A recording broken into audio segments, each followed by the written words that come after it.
Hi friends and dear students, I am Ashok Kumar Sharma, the chairman of People Welfare Person and director of AK Study Center.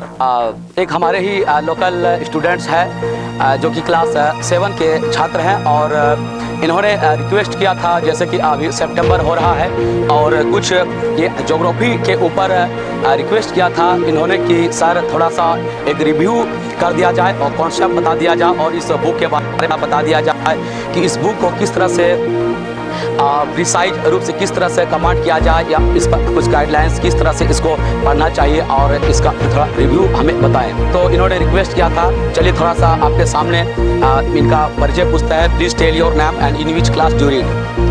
My name is Aryan Kumar Rajak. मैं class 7 में पढ़ता हूँ। मैं Arya public school का student हूँ। Thank you very much. देखो आर्यन, सबसे पहले today I am going to review of this topic your class geography. Aryan के रिक्वेस्ट पे मैं जो क्लास 7 स्टैंडर्ड के स्टूडेंट हैं या क्लास 7 जो कि आर्या पब्लिक स्कूल के जितने भी स्टूडेंट्स हैं उनके लिए बहुत ही स्पेशल उनके लिए एक टॉपिक और रिव्यू बना रहे हैं।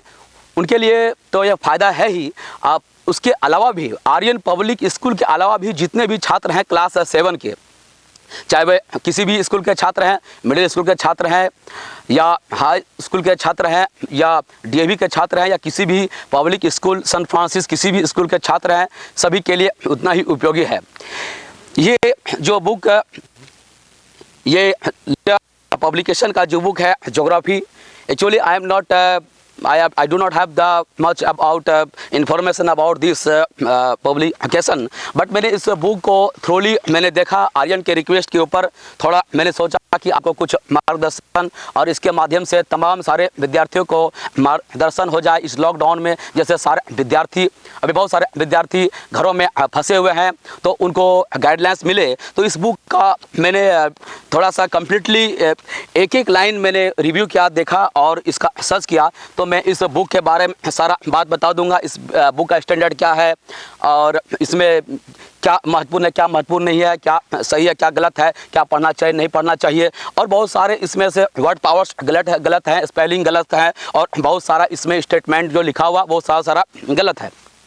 तो ये बुक में डिटेल्स दिखा दूंगा, जहाँ पर विद्यार्थियों के लिए उपयोगी है वहीं पर बहुत सारे टीचर के लिए भी उपयोगी होगा और बहुत सारे जो पब्लिकेशन है वे भी इसको सुधार करेंगे और अपने बुक को काफ़ी हद तक इसको सुधार कर लेंगे। ये जो बुक है क्लास 7 स्टैंडर्ड का जो आर्या पब्लिक स्कूल का है, जो इन बच्चों को पढ़ने के लिए दिया जा रहा है, वाकई वास्तव में ये बुक बहुत ही स्टैंडर्ड है और ये क्लास 7 के लिए उतना जितना महत्वपूर्ण है उतना ही महत्वपूर्ण क्लास 8, 9, 10, 11, 12 यहाँ तक जो जनरल कंपटीशन में तैयारी कर रहे हैं, बीपीएससी, जेपीएससी या यूपीएससी का जो प्रतिभागी हैं उनके लिए भी इनका सारा कंटेंट सारा बहुत महत्वपूर्ण है। इनके जो बहुत सारे कंटेंट्स हैं ये क्लास 10 और क्लास 11 का भी जो फिजिकल ज्योग्राफी है उसमें भी ये सारा दिया हुआ बहुत ही महत्वपूर्ण है। देखो आर्यन, सबसे पहला बात मैं बता दूंगा कि ये बहुत तुम्हारा भी शुक्रिया और तुम्हारे माध्यम से, तुम्हारे रिक्वेस्ट के माध्यम से बहुत सारे और भी सारे विद्यार्थियों को ये इसके बारे में बहुत सारा गाइडलाइंस मिलेगा। ये ज्योग्राफी जो तुम लोग क्लास 7 के स्टैंडर्ड के जो विद्यार्थी हो, तुम लोग आर्या पब्लिक स्कूल के जितने भी विद्यार्थी हो बहुत स्मार्ट हो और स्टैंडर्ड भी बहुत अच्छा है। मैंने इसको देखा है और कुछ क्लासेस वगैरह भी मैंने लिया है आर्या पब्लिक स्कूल में, तो मैंने देखा है कि आर्या पब्लिक स्कूल का काफ़ी डिसिप्लिन भी बहुत अच्छा है और वहाँ का वातावरण साफ़ सुथरा होने के अलावा तुम लोगों को जितने भी टीचर हैं वे भी बहुत अच्छे हैं और बहुत सारे मार्गदर्शन करते हैं। तो उन लोगों के द्वारा आर्या पब्लिक स्कूल के द्वारा ये जो बुक का चुनाव किया गया है वाकई में एक बहुत ही बेहतर एक प्रयास है तुम लोगों को वो चीज़ समझाने के लिए। यूँ तो हमारा जो राष्ट्रीय शिक्षा नीति है उसका उद्देश्य यही है कि एनसीईआरटी को पढ़ाया जाए, लेकिन एनसीईआरटी को पढ़ाने का भी मकसद वही है अंततः कि हमारे भारत या चाहे वर्ल्ड स्तर, चूँकि हम लोग ज्योग्राफी का बात कर रहे हैं तो ज्योग्राफी का कॉन्सेप्ट को समझाना और ज्योग्राफी का ज्ञान विद्यार्थियों में विकसित करना यही सबसे बड़ा लक्ष्य है। तो क्लास ये चूँकि आज के समय जो कंपटीशन हो गया है या जो पढ़ाई का जो लेवल है बहुत ही टफ है, बहुत ही टफ तुम लोग का होने वाला है आने वाले समय में। अगर उस लेवल से अगर नहीं पढ़ोगे, ये वाकई तुम लोगों के लिए थोड़ा सा दिक्कत और चुनौती तो होगा ये सिलेबस, इस तरह का जो स्टैंडर्ड का मटेरियल है, लेकिन तुम लोगों के पास कोई विकल्प भी नहीं है। इसको चुनौती का सामना करना पड़ेगा। थोड़ा मेहनत अगर है तो मेहनत करना ही पड़ेगा, क्योंकि मेहनत के अलावा कोई विकल्प भी नहीं है। अगर मेहनत नहीं करोगे तो आने वाले समय में पिछड़ जाओगे। चाहे किसी भी प्रतियोगिता परीक्षा होगा या जब कोई भी सर्विस के लिए एप्लीकेशन आवेदन करोगे, तो वहाँ पर उस स्टैंडर्ड का अगर तुम लोग लेवल डेवलप नहीं करोगे तो फिर तुम्हारा वहाँ पढ़ाई का कुछ फल प्राप्त होने वाला नहीं है। और अगर इस तरह से इस स्टैंडर्ड से अगर इसको नहीं समझोगे तो आसपास की जो चीज़ें हैं, ज्योग्राफी का जो नॉलेज है बहुत ही ज़रूरी है हर आदमी के लिए, स्टूडेंट के लिए ही नहीं बल्कि हर आदमी के लिए बहुत ही ज़रूरी है। ज्योग्राफी के नॉलेज से ही हम आसपास के चीज़ों को, एनवायरनमेंट को, वातावरण को समझ सकते हैं। चाहे धरती है, चाहे ये जंगल है, पेड़ पौधे हैं, ये हर चीज़ का तो हमारे पास जानकारी, ये जो घास है, मिट्टी है, ये कहाँ आया, ये ग्रेविटेशन फोर्स, हम लोग पृथ्वी पर किस प्रकार से रहते हैं, खड़ा रह पाते हैं, कोई भी चीज़ का अगर जानकारी देखा जाए तो ज्योग्राफी में मिलता है। इसलिए ज्योग्राफी सब्जेक्ट बहुत ही इंपॉर्टेंट है और जानना चाहिए। केवल ज्योग्राफी ही नहीं, ज्योग्राफी जानने से मानविकी विषय के साथ साइंस का भी नॉलेज इसमें आना चाहिए और साइंस का भी नॉलेज बढ़ता है, फिजिक्स, केमिस्ट्री और भी बहुत सारा सब्जेक्ट।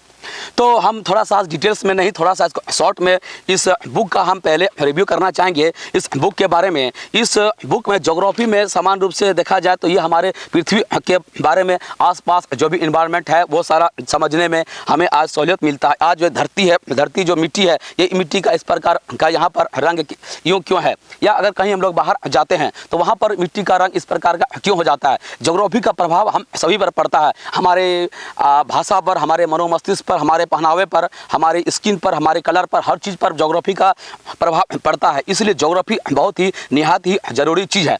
अगर हम लोग ज्योग्राफिकल पर्सपेक्टिव में ज्योग्राफी पढ़ के अगर चाहें तो बहुत सारे चीज़ों का, बहुत सारे रहस्यों का जानकारी, हम ज्ञान इसमें ज्योग्राफी के माध्यम से उसको सुलझा सकते हैं, हासिल कर सकते हैं या उस चीज़ को समझ सकते हैं। इसलिए ज्योग्राफी का ज्ञान होना बहुत ज़रूरी है। तो इस टॉपिक में देखो, तुम लोगों को क्लास 7 में पहला पढ़ना क्या पड़ेगा, ये सारा चैप्टर पढ़ना पड़ेगा। और इन्वायरमेंट, तो देखो इसमें कुछ टॉपिक्स है। आवर इन्वायरमेंट हमारे आसपास का जो पर्यावरण है, चाहे जो भी इकोसिस्टम है, पेड़ पौधा, वेदर वगैरह है, ये सब चीज़ हमें बेसिक रूप से पढ़ना है। क्लास 7 के स्टैंडर्ड में बहुत डिटेल्स नहीं पढ़ना है, लेकिन थोड़ा थोड़ा सारे टॉपिक्स का तुमको ज्ञान रखना पड़ेगा, सारे विद्यार्थियों को रखना पड़ेगा। यही क्लास 7 स्टैंडर्ड का उद्देश्य है कि तुम लोग मेन बातों को पकड़ो और उसका एक जो हेडलाइंस है या जो मुख्य बातों को समझो और याद करो, ताकि आने वाला आगे का क्लास में तुम लोग और इसमें डिटेल्स जानकारी प्राप्त करोगे। तो यही उद्देश्य। और इन्वायरमेंट, तो आसपास का जो इन्वायरमेंट, मौसम कैसे चेंज होता है, वातावरण कैसे चेंज होता है, गर्मी ठंडा, बहुत सारा चीज़ है,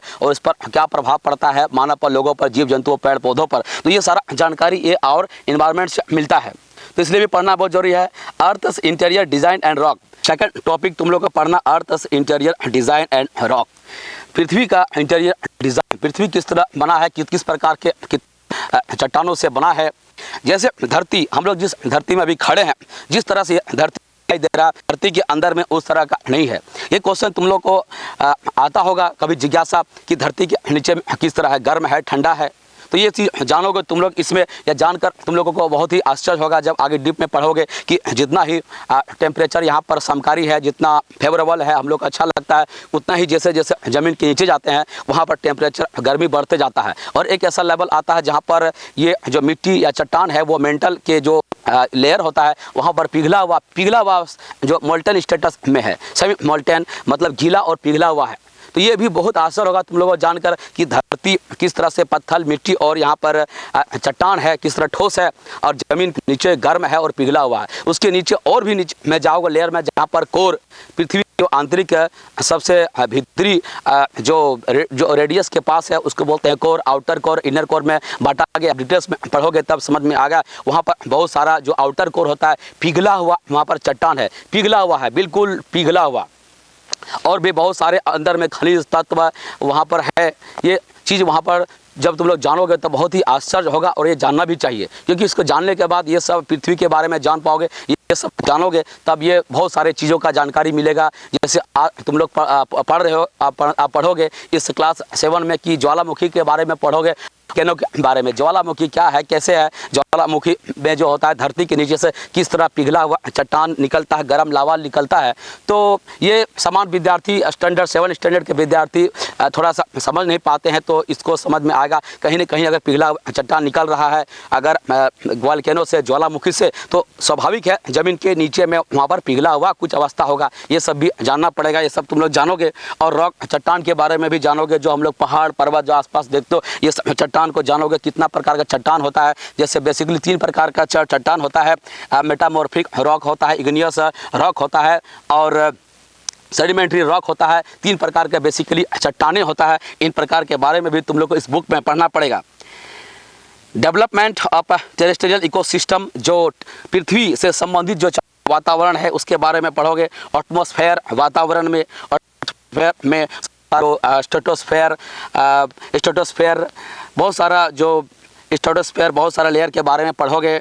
और हाइड्रोस्फेयर जो जल के बारे में भी पढ़ोगे, किस तरह से यहाँ पर जो है पानी, जल से संबंधित यहाँ पर नाला, झरना, समुद्र, जो बहुत सारे ओशियन है, इंडियन ओशियन है, अरबिक ओशियन है, पैसिफिक ओशियन है, अटलांटिक ओशियन है, इस चीज़ के बारे में पढ़ोगे। और पानी से संबंधित और बहुत सारा जीव जंतु के बारे में भी जानकारी तुम लोग को इसमें होगा। नेचुरल वेजिटेशन में यही सब जो हम लोग देखते हैं, जंगल वगैरह, और किस प्रकार के जीव जंतु हमारी पृथ्वी में, जंगल में, पहाड़ पर्वत में ये पाए जाते हैं। हमारे झारखंड में, हमारे बिहार में, हमारे अलग अलग राज्यों में और हमारे पूर्ण पृथ्वी पर, धरती पर, अलग अलग देशों में, अलग अलग महादेशों में किस प्रकार के जीव जंतु पाए जाते हैं।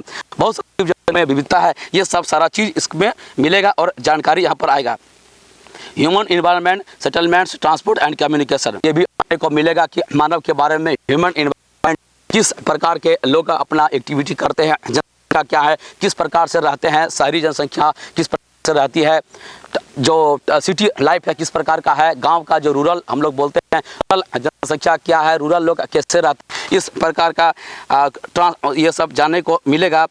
और इसमें से कम्युनिकेशन, ट्रांसपोर्ट, रोड सिस्टम वगैरह देखते हैं किस तरह से बहुत सारे यातायात का सिस्टम है, कच्ची रोड, पक्की रोड, रेलवे, एयरवेज और भी बहुत सारे साधन जिसके माध्यम से यातायात करते हैं, कम्युनिकेशन करते हैं, टेलीफोन, मोबाइल जो है यंत्र के द्वारा करते हैं। ये सब चीज़ सीखने को मिलेगा। Human environment, interactions with tropical and सब ट्रॉपिकल रीजन, जो विषुवतीय रेखा है और जो सब ट्रॉपिकल हैं, जो विषुवत रेखा से उत्तर की ओर या विषुवत रेखा से दक्षिण की ओर वहाँ आदमी रहते, किस तरह से रहन सहन, उसका व्यवहार बदल जाता है और बहुत सारा जो है वनस्पति पर किस तरह असर पड़ता है, या डिटेल्स जब पढ़ोगे ये सब चीज़ समझ में आएगा।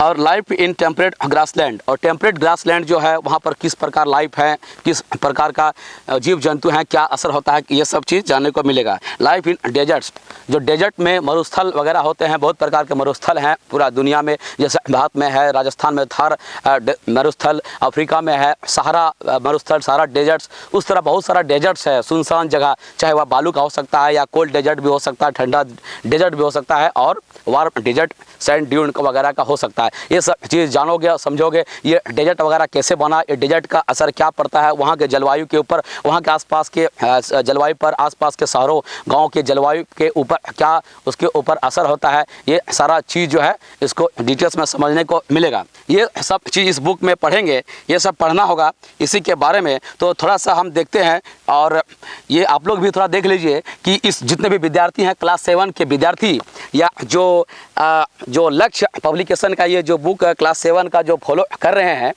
आप लोग सभी देख लीजिए। और आज आप अपना मेरे वीडियो के साथ पॉज कर करके इस चीज़ को आप खुद भी सुधार लेंगे, जो कहाँ कहाँ गलती है, ताकि आप गलती आप पढ़ने से बचेंगे, याद करने से बचेंगे। और गलती आप अगर याद कर ली है तो उसको सुधार कर लीजिए और आप समझ जाइए कि सही क्या चीज़ है, ताकि आपका कॉन्सेप्ट एक्सप्रेशन आपका जो है इन्हांस होगा। तो चलिए देखते हैं। इसमें तो पेज नंबर नहीं दिया हुआ है, लेकिन फिर भी थोड़ा सा हम दिखाने का प्रयास करेंगे कि कहाँ कहाँ गलती है। इस बुक में चूँकि आर्यन ने ये बुक दिया था तो मैंने बहुत सारा वर्ड पावर भी, जो जटिल हार्ड वर्ड पावर है, बहुत सारा वर्ड पावर को मैंने बुक में ही लिख दिया है ताकि पढ़ने में उनको सुविधा होगा। जैसे आप देख सकते हैं इस तरह आप लोग भी कर सकते हैं, बहुत सारा वर्ड मीनिंग बुक में भी लिख सकते हैं और कॉपी में भी लिख सकते हैं। आप जिस तरह आपको अच्छा लगे उस टेक्निक को फॉलो कर सकते हैं अपना पढ़ाई करने के लिए। तो चलिए दिखाते ये बुक में कहाँ कहाँ पर गलती है, क्योंकि पेज नंबर नहीं है, हम पेज नंबर नहीं बता सकते हैं, तो हमको बुक दिखाना पड़ेगा। तो आप लोग भी देख सकते हैं कि इस डेवलपमेंट ऑफ टेरेस्ट्रियल इकोसिस्टम में कहाँ कहाँ गलती है। जैसे इस लाइन में लिखा गया है the lithosphere is divided into 6 large and 20 small layers. देखिए 6 नहीं, यहाँ पर 7 होगा, यहाँ पर प्रिंटिंग मिस्टेक है और 20 की जगह 8 होगा। ये जो ज्योग्राफिकल सोसाइटी इंटरनेशनल ऑर्गेनाइजेशन है, एक ज्योग्राफिकल सोसाइटी जो विश्व स्तर का अव्वल दर्जे का एक ज्योग्राफिकल इंफॉर्मेशन और राइट्स रखती है, उनके हिसाब से ये 6 नहीं 7 बड़े जो लार्ज प्लेट्स हैं 7 हैं, यहाँ पर 6 लिखा है, आप सुधार लीजिएगा। 20 स्मॉल नहीं 8 है स्मॉल, आप इसको सुधार लेंगे।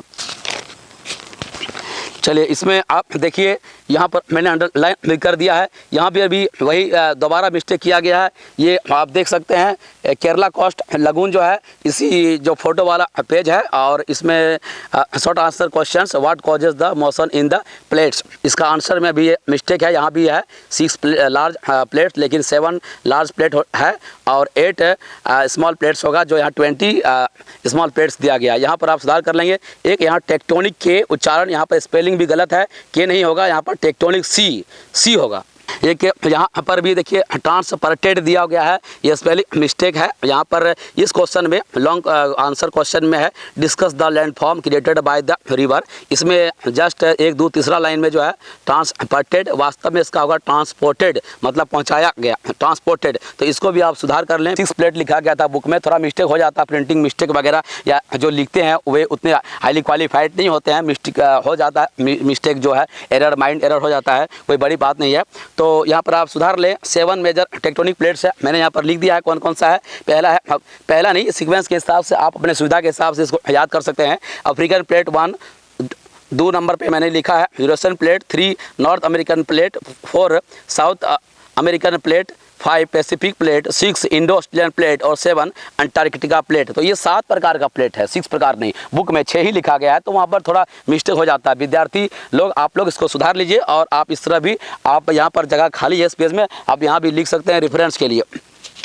बहुत सारा अंडरलाइंस मैंने आर्यन के लिए कर दिया है, आप लोग भी बहुत सारा अंडरलाइन पढ़ते हुए जो इंपॉर्टेंट लगे बहुत सारा अंडरलाइन कर लेंगे, ताकि आपको इंपॉर्टेंट बात को रिवीजन करने में आसानी होगा, और एग्ज़ाम के टाइम भी आप बढ़िया से आप इसको रिवाइज कर सकते हैं।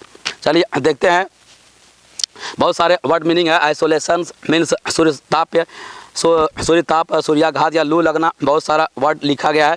एक यहाँ पर देखिए ये इस जो इस जगह में है, चूँकि ये स्टेटमेंट तो सही है, लेकिन यहाँ पर इसका मतलब जो है क्लियर नहीं हो पा रहा है। हो सकता है कि जो 7 स्टैंडर्ड के जो जूनियर स्टूडेंट है थोड़ा कंफ्यूज करे या इन्फर नहीं कर पाए, उसको समझ नहीं पाए, तो इसका मतलब होता है सेंटेंस सही है पर जो है अर्थ यहाँ पर क्लियर नहीं है। तो थोड़ा ये कहाँ से कहाँ तक क्लियर नहीं है। ये high pressure leads to clear and clear sky, बस इतना ही है, इसका जो है क्लियर नहीं है।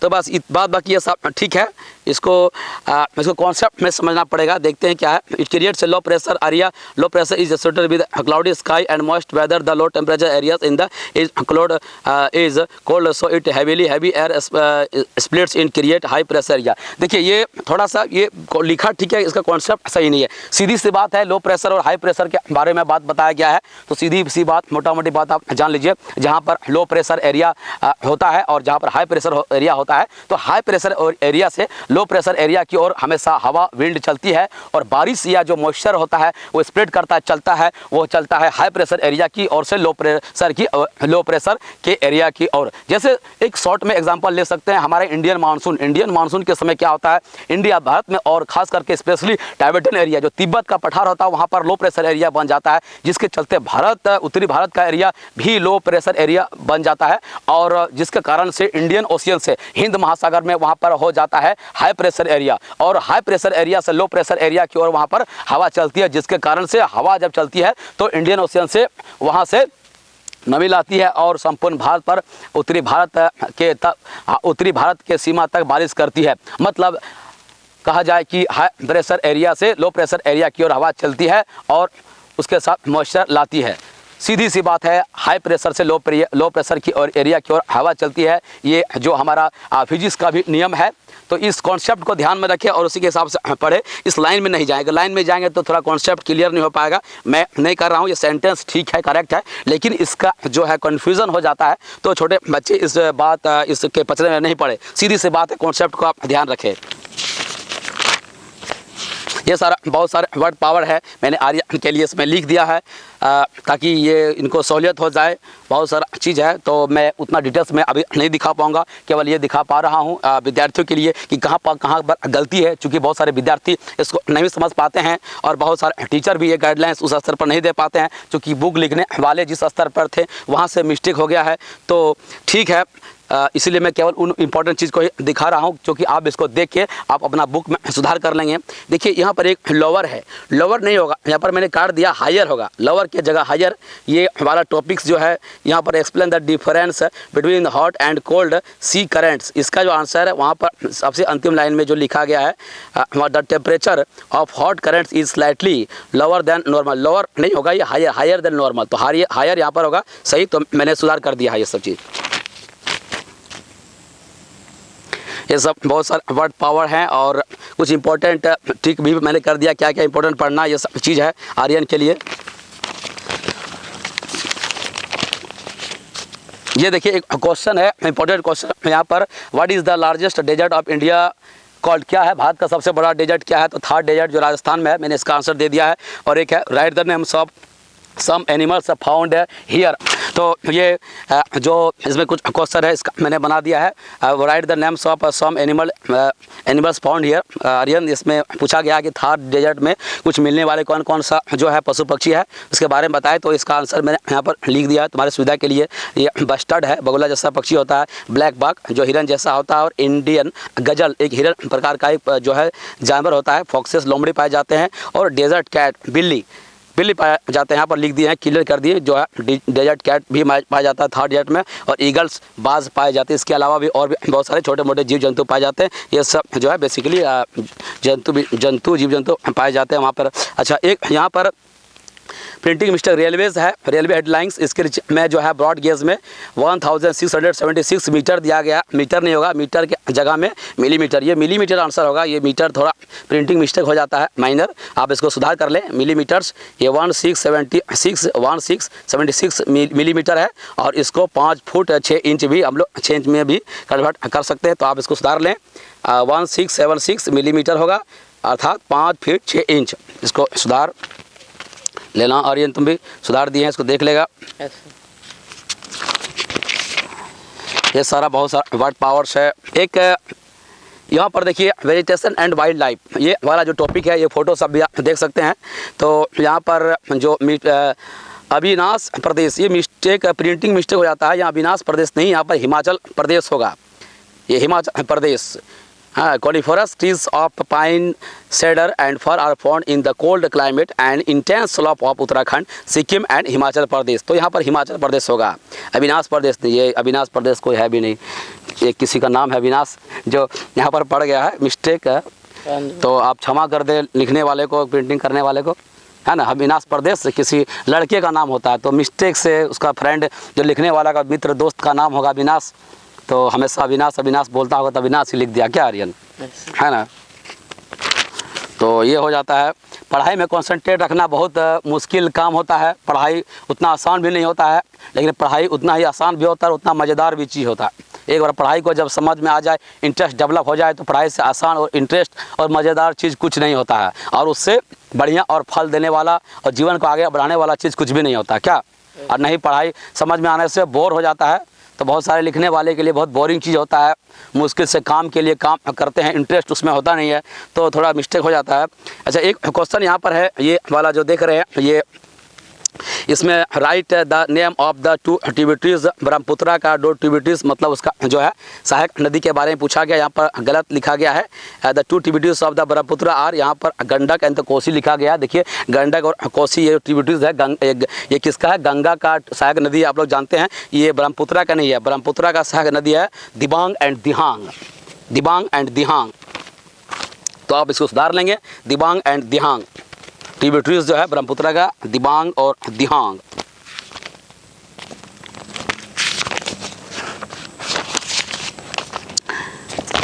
चलिए एक और यहाँ पर देखिए, ये फ़ोटो थोड़ा देख सकते हैं आप। फ़ोटो देख के यहाँ भी लगा लगता है ये बुद्धिस्ट मोनेस्ट्री लद्दाख का है। इसके बगल में यहाँ पर ये जो लाइन लिखा हुआ है, special kinds of dash dyes are read. ये डॉयज नहीं होगा, ये गलती प्रिंटिंग मिस्टेक हो गया। यहाँ पर है गॉड, बकरा, बकरी। ये आप यहाँ पर सुधार कर लेंगे इस जगह पे, इसको डॉयज की जगह गॉड कर ले, बकरी। आप विद्यार्थी इसको सुधार कर लेंगे तो ठीक है। एक वर्ड है ओसिस, का मतलब होता है नखलिस्तान। ये रेगिस्तान वगैरह में पाया जाता है, जहाँ बहुत मुश्किल से कुछ पेड़ वगैरह या कुछ पानी वगैरह निकल जाते हैं, उसको बोलते हैं ओसिस, नखलिस्तान। तो चलिए, ये मैंने आर्यन का बुक में इसको सुधार कर दिए हैं। और अगर आप लोगों में से बहुत सारे जो हैं इस एरिया के आर्यन पब्लिक स्कूल के स्टूडेंट हैं जो आर्या को जानते होंगे, तो इनसे संपर्क कर सकते हैं और इनका बुक लेकर इसके साथ अपना बुक को मिला के सुधार भी कर सकते हैं। और जो इनके संपर्क में नहीं है तो आप ये वीडियो को पॉज कर करके अपने बुक को सुधार कर सकते हैं। और ये जो लक्ष्य पब्लिकेशन का बुक है ज्योग्राफी क्लास 7 का, चाहे देवघर जिला के या और भी कोई डिस्ट्रिक्ट या झारखंड में कहीं पर ये कोई स्कूल में, एक प्राइवेट स्कूल में या किसी भी स्कूल में या ऐसे भी हेल्प बुक के रूप में ये बुक को भी पढ़ रहे हैं, थोड़ा सा इसको आप सुधार कर लीजिएगा। तो हम लोग तो और भी बोलना चाह रहे हैं इस आर्यन के लिए, मैं आर्यन के लिए और आर्या पब्लिक स्टूडेंट्स के लिए स्पेशल ये सारा मैं बहुत सारा मैं आगे आने वाला जो है हर टॉपिक्स पे मैं डिटेल्स इसको बुक इसका जो रिव्यू कर दूंगा, डिटेल्स इसका टॉपिक पे इसका डिस्कशन कर देंगे ताकि हर टॉपिक पे उसका हेल्प हो जाए और इसका फ़ायदा मिले। और इसके साथ साथ हमारे जो है बिहार, झारखंड, भारत के सभी जगह के विद्यार्थियों को ये वीडियो से फ़ायदा मिले। हम लोग के पास डिस्कस करने के लिए बहुत सारे बात है और भी है, लेकिन चूँकि शाम अंधेरा होने वाला, अंधेरा हो गया है और हम लोग आगे इस सारे बुक का जितना भी जो टॉपिक है उस पर हम लोग डिटेल्स वीडियो बने, ताकि आर्यन के साथ साथ तमाम आर्या पब्लिक स्कूल के विद्यार्थियों को और उसके साथ भी सारे बिहार, झारखंड के और सारे विद्यार्थियों को उसको लाभ मिले, फ़ायदा मिले। और इस कोरोना में जो सब विद्यार्थी लॉकडाउन है, घर में घुस के बैठे हुए हैं, उसके साथ मजबूरी भी है, मरता क्या ना करता। तो हमारे पीपल वेलफेयर फाउंडेशन और एके स्टडी सेंटर की ओर से भी प्रयास है कि तमाम आप विद्यार्थियों को भी जितना हो सके हमारे पीपल वेलफेयर फाउंडेशन की ओर से कोऑपरेट किया जाए, मोटिवेट किया जाए और मार्गदर्शन दिया जाए। क्या आर्यन कुछ तुम्हारा और भी कुछ क्वेश्चन है? कुछ क्वेश्चन है, कुछ पूछना चाहोगे अपने मन से? कुछ क्वेश्चन, कुछ जिज्ञासा, कुछ पूछना चाहता है तो कुछ पूछना चाहते हो तो बताओ, पूछो कुछ क्वेश्चन। आज एक दो क्वेश्चन कुछ पूछो, कुछ जिज्ञासा इतना सुनने के बाद कुछ मन में चला होगा, कुछ पूछना चाहते हो पूछो। नो, चलो बहुत टाइम हो गया है, नहीं पूछेंगे आर्या, जो रजक नहीं पूछेंगे तो ठीक है। ये हो गया है और ये सारा वीडियो इतना पेशेंस रखने के लिए, देखने के लिए भी आप तमाम दर्शक और तमाम विद्यार्थियों को बहुत बहुत धन्यवाद। और आज इस रिकॉर्डिंग में ये जो इसका बहुत ही महत्वपूर्ण श्रेय है हमारे सनातन, मिस्टर सनातन राज, उसको स्पेशल थैंक यू, धन्यवाद। और आर्या रजक को भी बहुत बहुत धन्यवाद, जिसके इनिशिएशन के चलते, जिनके पहल के चलते आज केवल आर्या रजक को ही इसमें फ़ायदा नहीं हो रहा है, बल्कि आर्या रजक के साथ तमाम आर्या पब्लिक स्कूल के विद्यार्थी के साथ और सारे 7 और 8, 9, 10, 11, 12 तमाम विद्यार्थियों को इससे फ़ायदा होने वाला है। और आर्या किसी ने एक अच्छी कहा, एक बहुत ही महत्वपूर्ण बात है, जब भी कोई एक अच्छा काम कोई व्यक्ति कर देते हैं तो उसका जो फ़ायदा और बहुत सारे लोगों को, सैकड़ों हज़ारों लोगों को फ़ायदा मिल जाता है। तो ये बहुत ही अच्छा बात है। अच्छे चीज़ों में हर व्यक्ति को पहल करना चाहिए, जिस तरह से आर्या रजक ने पहल किया और ये हिम्मत किया और हमारे संस्था से संपर्क किया, एके स्टडी सेंटर और पीपल वेलफेयर फाउंडेशन से संपर्क किया और रिक्वेस्ट किया। तो आर्या रजक के लिए ये सारा जो हेल्प, ये सारा जो वर्ड मीनिंग जो मैंने लिखा और सारा ये जो रिव्यू किया तो फ्री ऑफ कॉस्ट आर्या के बुक में मैंने किया है। इसके अलावा भी मैंने आर्या रजक को बहुत सारा मार्गदर्शन मैंने इसको दिया, जितना हमारे संस्था की ओर से संभव है। और भी आप तमाम विद्यार्थी भी अगर हमसे संपर्क करेंगे तो आप सबों को भी बहुत सारा जितना हो सकेगा हमारे पीपल वेलफेयर फाउंडेशन की ओर से, एके स्टडी सेंटर से, एके पीपल वेलफेयर फाउंडेशन की ओर से फ्री ऑफ कॉस्ट सहायता मिलेगा। और हमारे कॉमर्शियल इंस्टीट्यूट के माध्यम से भी बहुत सारे विद्यार्थी जो high level, world international level का, दिल्ली स्टैंडर्ड लेवल का, पब्लिक स्कूल लेवल का भी जो कोचिंग क्लासेस वगैरह लेना चाहते हैं वो ले सकते हैं और हमसे संपर्क कर सकते हैं। तो बहुत बहुत धन्यवाद स्पेशल हमारे सनातन राज, हमारे आर्या रजक के साथ साथ आप तमाम दर्शक, बिहार, झारखंड और भारत के तमाम दर्शक और विद्यार्थियों का बहुत बहुत धन्यवाद। I am Ashok Kumar Sharma, the chairman of people welfare foundation and the director of AK study centre. Thank you. जय हिंद, जय भारत।